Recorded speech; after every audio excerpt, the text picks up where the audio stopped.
Friends good evening केमन आছো তোমরা आशा करी खूब भालो आছো। तो आज के महाषष्ठी शुभेच्छा जानाई सबाइके। तो आज के ब्लगटा आमी इवनिंग थेके शुरू करছি। तो जानी ना केमन होबे ब्लगटा सारा दिन खूब टायार्ड छिलाम काजेर जोन्नो आर भालो लागछिलो ना जे सकाल बेला ब्लगटा शुरू करी। तो देखो एखाने आमी कि करছি मुड़ी भाजছি। तो एगुलो हच्छे नरम मुड़ी माने कौटोर लास्टे जे मुड़ीगुलो थाके সেই মুড়িগুলো আমি কৌটোর মধ্যে রেখে দিই। তো যখন আসল মুড়িগুলো মানে ভালো মুড়িগুলো শেষ হয়ে যায় আর দোকান থেকে আনার টাইম হয় না, তো সেই দুদিন আমি এই নরম মুড়িগুলো কড়াইতে নাড়াচাড়া করে আমরা মানে টিফিন করি। দাদা বলছে কিছু দাও, মুড়ি দাও বা কিছু একটা দাও, খুব খিদে পেয়েছে। তো চলো নরম মুড়িগুলো নেড়ে চেড়ে কীভাবে আমরা খাই। তো আজকে এই সন্ধ্যা থেকে এই মুড়ি নাড়া থেকে আমার ব্লগটা শুরু করছি। জানি না কত বড় করতে পারবো সন্ধ্যার আর ব্লগ কতটা করবো জানি না। তো চলো মুড়ি নাড়াটা একটু তোমাদের সঙ্গে দেখিয়ে দিই, তারপরে একটু লিকার চা করে দাদাভাইকে দেবো। তো তার আগে আমি শর্ট ভিডিও করছিলাম অনেক, মানে 3-4 দিন শর্ট ভিডিও দিতে পারিনি, শরীর খারাপের জন্য ব্লগ করছি, শর্ট ভিডিও আর দিতে পারিনি। তারপরে লাইভে ছিলাম, তো শরীরটা খুবই খারাপ। তারপরে তোমরা দেখছিলে শপিংয়ে গেছিলাম মানে মেয়ের সাথে পুজোর কিছু কেনাকাটা করতে, তো শরীর আর দিচ্ছিল না বলে শর্ট ভিডিও আর করতে পারছিলাম না। তো চলো মুড়িটা নাড়া দেখিয়ে দিই। তো আর কি করি সন্ধ্যা থেকে একদম গুড নাইট পর্যন্ত, তো সেইটুকুই তোমাদের সাথে আজকে শেয়ার করবো। তো মুড়িগুলো প্রায় শক্ত হয়ে এসছে, এটার মধ্যে একটু তেল দেবো, হালকা তেল দেবো, দিয়ে চানাচুর দিয়ে দাদাভাইকে দেবো আর লিকার চা দেবো। তো চলো মুড়িটা রেডি করে নিই। মুড়ি ভাজা হয়ে গেছে, তো মুড়ি ভেজে চানাচুর দিয়ে রেডি করেছি দেখো। তো এবার ওই ঘরে দাদাভাই বসে আছে, মেয়ে খাবে না। মেয়ে বললো যে ও কাকার সাথে ঠাকুর দেখতে গেছিলো, মানে ওর কাকাই আমার পরের যা মেজো যা। তো প্রত্যেকবারই কাকাই নিয়ে যায় দিনের বেলা, যেহেতু আমার শাশুড়ি মা বয়স হয়েছে হাঁটতে পারেন না, তো টোটো করে নিয়ে যান। আগে মোটরসাইকেলে করে নিয়ে যেত, মোটরসাইকেলে যখন বসতো তো টোটো করে নিয়ে গেছে আমার ছেলে মেয়ে আর জায়ের ছেলে আর দেওর আর শাশুড়ি মা। তো কাকাই ফুচকা খাইয়েছে দিনের বেলা, টোটো করে ঠাকুর অনেকগুলো দেখিয়ে নিয়ে এসছে কাকাই, প্রত্যেকবারই নিয়ে যায়। তো মেয়ে বলছে মা আমি আর খাবো না, পেটটা ব্যথা করছে, মনে পটিতে গেছে। তো ছেলে বললো আমাকে অল্প একটু দাও। তো চলো দাদাভাইকে দিয়ে দিই।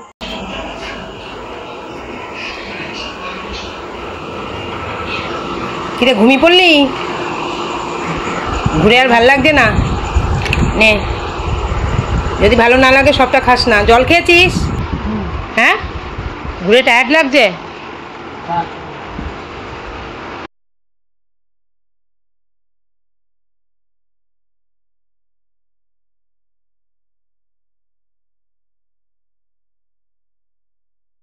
তো ফ্রেন্ডস তোমরা দেখতে পেলে দাদাভাইকে মুড়ি চানাচুর দিয়ে দিয়েছি। তো দাদাভাইগুলো গরমে আর চা খাবো না, তো আমি এখন সন্ধ্যাবাতি দিতে যাচ্ছি। তো কোনোদিন সন্ধ্যাবাতি তোমার সাথে শেয়ার করতে পারিনি। দেখো ঠাকুরের বাসা নিয়ে চলে এসেছি, ভাবি মেজে দিয়ে গেছে বিকেলে। তো চলো আমি একটু পুজোটা তোমাদের সাথে আজকে শেয়ার করি। তো আমি যতদিন ইউটিউব করছি ব্লগ করছি কোনোদিন পুজোটা তোমাদের সাথে শেয়ার করি। তো দেখো ঠাকুর আসনে চলে এসেছি, আর এখানে গোপালের বাল্বটা নষ্ট হয়ে গেছে, তো বাল্বটা লাগাতে হবে। তো চলো পুজোটা দিয়ে নিই। দেখো আমি মানে দুপুরের নাইটিটা, খাওয়া দাওয়ার নাইটিটা ছেড়ে দিয়েছি। পুজো দেওয়ার সময় আমি খাওয়া দাওয়ার নাইটিটা ছেড়ে নিই, তো ছেড়ে অন্য ধোয়া নাইটি পরেছি। প্রদীপটা জ্বালিয়ে দিই।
তো ফ্রেন্ডস দেখো আমার তো পুজো দেওয়া হয়ে গেছে। তো গোপালের বাসিটা ঘাটে রেখে দিলাম, কেননা বাসি ছাড়া গোপাল থাকে না, আমি আগে জানতাম না। তো এই ইউটিউব থেকে শেখা গোপালের বাসিটা কাছে নিয়ে শোয়াতে হয়, গোপালকে বাসি কাজ ছাড়া করতে নেই। তো দেখো গোপালকে আমি ঘুম পাড়িয়ে দিলাম, ঘুম পাড়িয়ে দিয়ে তো আমি মশারিটা টাঙিয়ে দেবো। বাকি ঠাকুরেরও পর্দা আমি টেনে দিয়েছি, তারপরে আমি গোপালের খাটটা নিচে নিয়ে আসবো। তো কেন নিয়ে আসবো তোমরা তো জানো। তো চলো গোপালের মশারিটা ঠিকঠাক করে গুছিয়ে নিচে নিয়ে যাচ্ছি।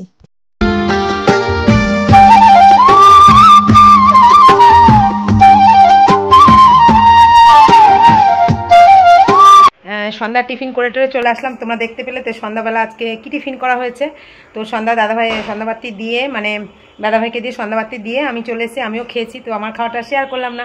তো আজকে রাতের মধ্যে আর কি ব্লগ দেখাবো বলো তোমাদের, সাথে তো ভাবছি এই দেখো ড্রেসিং টেবিলে কী হালাত দেখেছো, মেয়ে বেরোচ্ছে টুকটাক করে বেরোচ্ছে আর কি হালাত এই দেখো সব ছড়িয়ে ছিটিয়ে, আর ফ্রিজের মাথারও অবস্থা দেখো কি হালাত।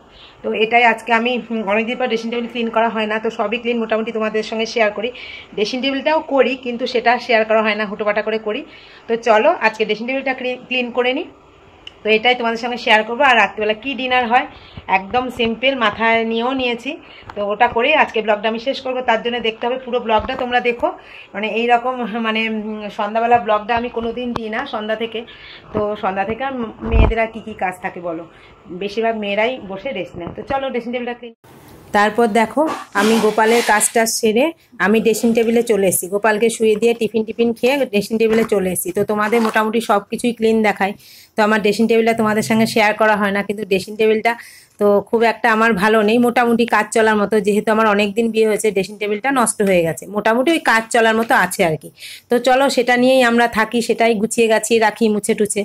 তো চলো ড্রেসিং টেবিলের সব জিনিসগুলো আমি নামিয়ে নিলাম, তারপরে দেখো মুছে সেই স্যানিটাইজার দিয়ে মুছে খুব সুন্দর কাচ পরিষ্কার হয়। তো সব কিছু মুছে টুছে তো মেয়ে যেই জিনিসগুলো কসমেটিক্স ইউজ করে সেগুলো আস্তে আস্তে মুছে আমি সব গুছিয়ে নেব। তো চলো এই দেখো আগে ধুলোটা মুছে নিয়েছি, তারপরে স্যানিটাইজারটা ওই কাপড়ের মধ্যে ছোট কাপড়ের মধ্যে ঢেলে আগে কাচটা মুছে নিচ্ছি, খুব সুন্দর পরিষ্কার হয়েছে কাচটা। তো তারপরে দেখো ড্রেসিং টেবিলের কাঠটা মুছে নিয়ে তারপরে সব কসমেটিক্সগুলো মুছে আমি সাজিয়ে নেব।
মাথার অবস্থা দেখো, এত গরম পড়েছে না আজকে, আর পারা যাচ্ছে না, মানে সিঁদুর মিদুর ঘেটে গরমে দেখো পুরো গলে গেছে। তো আমার ড্রেসিং টেবিলটা গোছানো হয়ে গেছে, মোছা হয়ে গেছে।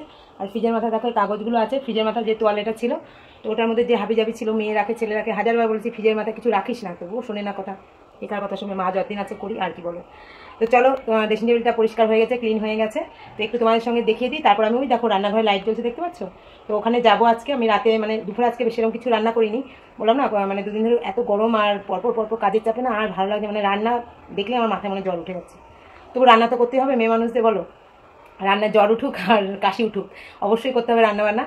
তো দেখো আজকে মানে দুপুরে মেনু তোমাদের মুখেই বলে দিই, উচ্ছে আলু ভাতে দিয়েছিলাম আর ওল ভাতে দিয়েছিলাম। ওলটা অনেকটাই এনেছিল দাদাভাই, তো পরপর 2-3 দিন খাওয়া হয়েছে, তো ওল ভাতে গরম গরম খুব ভালো লাগে। আর করেছিলাম ভোলা মাছের ঝাল করেছিলাম, এটাই। তো সেদ্ধগুলো তো শেষ, আর ভোলা মাছ মানে 1-2 পিস পড়ে আছে, রাতে তেমন একটা আমরা মাছ খাই না। তো এখন ভাবছি গরম গরম মানে বাটি চচ্চড়ি করবো, পেঁয়াজ দিয়ে, কাঁচা পেঁয়াজ আলু দিয়ে, মানে আলুর বাটি চচ্চড়ি হয় না, একবারে মেখে বসিয়ে দেবো। তো চলো তোমাদের একটু ড্রেসিং টেবিল ক্লিনটা দেখিয়ে দিই, তারপরে আলু কেটে আলু চচ্চড়িটা বসাবো। তো তারপরে আমার ব্লগটা ওখানেই শেষ করবো। তো চলো, আমার অনেক দিনই বিয়ে হয়েছে প্রায়, তো আগেকারের ড্রেসিং টেবিল এরমই ছিল। তো দেখো অনেকটাই নষ্ট হয়ে গেছে, খারাপ হয়ে গেছে, 20-21 বছর বিয়ে হয়েছে। তো দেখো ড্রেসিং টেবিলটা আমি ক্লিন করেছি, এই দেখো। আর পারফিউমগুলো এখানে রেখেছি, এটা ছেলের মেয়ের, হ্যাঁ সবই যা দেখছো সবই মেয়েই ব্যবহার করে। তো এই দেখো মেয়েই ব্যবহার করে, এটা আয়ুরের টোনার আর পন্সে ক্রিম, তো এগুলো মেয়েই ব্যবহার করে, এগুলো মোটামুটি ক্লিন করেছি। তো চলো এবার রান্নাঘরে যাওয়া যাক। তো আলু কেটে নেব, দেখো আলু নিয়ে নিয়েছি, তো আলুগুলো আমি কেটে নেব, কেটে একবারে আলু চচ্চড়ি বসিয়ে দেবো। তো চল, প্রচণ্ড গরম লাগছে আর পারা যাচ্ছে না, মনে হচ্ছে সব জামা কাপড় খুলেই ফেলি, আমার নাইটি পুরো ভিজে গেছে বুঝলে। আলুটা কেটে একবারে মেখে বসিয়ে দেবো। তো তোমরা কারা কারা একবারে পেঁয়াজ লঙ্কা কাঁচা তেল কাঁচা নুন দিয়ে আলু চচ্চড়ি খেতে পছন্দ করো অবশ্যই কমেন্ট করবে। আর আজকে আমার এই সন্ধ্যা থেকে ব্লগটা, সারাদিন বললাম না মানে ব্লগ করতে ইচ্ছে করছিল না, শরীরটা ভীষণ খারাপ লাগছিল। তো সন্ধ্যা থেকে এই রাত পর্যন্ত ব্লগটা তোমাদের কেমন লাগলো অবশ্যই জানাবে, লাইক শেয়ার কমেন্ট করবে। হ্যাঁ, কমেন্টের সাথে সাথে অবশ্যই লাইক করবে, লাইক করলে আমার ভালো লাগবে। তো ফ্রেন্ডস, তো আজকের এই ব্লগটা তোমাদের কেমন লাগলো আবার বলছি। তো ছোটোর মধ্যে করলাম, জানি না কত মিনিটের হবে, মানে এডিট করে। তো যারা আমার ভিডিওটা আজকে নতুন দেখছো আমার এই চ্যানেলে, অবশ্যই আমার চ্যানেলটা সাবস্ক্রাইব করে দিয়ে পাশে বন্ধু হয়ে থেকো। আমিও 24 ঘন্টার মধ্যে ব্যাক দিয়ে দেবো, তোমরা একদম চিন্তা করো না। তো অবশ্যই আমার এই ব্লগটা পুরো দেখে তবে সাবস্ক্রাইব করবে। আর যারা সাবস্ক্রাইব করছো তাদের কথা বলছি, পুরো ব্লগটা দেখে সাবস্ক্রাইব করবে। আর হচ্ছে যারা নতুন বন্ধু পুরনো বন্ধু রোজ আমার ভিডিও দেখছো, আমার পাশে আছো, সাথে আছো, আমাকে এগিয়ে নিয়ে যাওয়ার জন্য সাহায্য করছো, তাদের তো অনেক ধন্যবাদ। আমি ভাষায় প্রকাশ করতে পারবো না, আমার পাশে আছো তোমরা। এইভাবে পাশে থেকে এইভাবে এই দিদিটাকে আগিয়ে নিয়ে যেও। তো আমার আগের চ্যানেলটা তো আগে নষ্ট হয়ে গেছে, অনেকে তোমরা জানো, কেউ জানো কেউ জানো না। তো এই চ্যানেলটা খুলে আমি খুবই খুশি, অল্প দিনে আমি অনেকটাই তোমাদের আশীর্বাদে এগিয়ে গেছি। তো চলো আজকের মতো টাটা করবো, গুড নাইট করবো। তো এই দেখো আলুগুলো প্রায় অনেকটা কাটা হয়ে গেছে। তো চলো আজকের মতো গুড নাইট, টাটা।